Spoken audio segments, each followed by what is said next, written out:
فرشتے اس رات بندوں کے دل کی کیفیت دیکھتے ہیں. جو شخص دل سے عاجزی اختیار کرے، اللہ کے حضور جھکے اور سچے دل سے دعا کرے، اللہ تعالیٰ اس کی مغفرت فرما دیتے ہیں. ناظرین، شب برات میں صدقہ اور خیرات دینے کی بھی بڑی فضیلت بیان فرمائی گئی. یہ رات انسان کو اپنے اہل خانہ اور عزیزوں کے ساتھ حسن سلوک کرنے کی بھی ترغیب دیتی.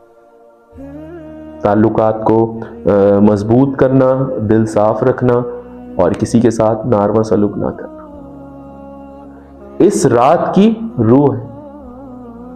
شب برات انسان کے دل، دماغ اور روح پر دیر پا اثر ڈالتی ہے.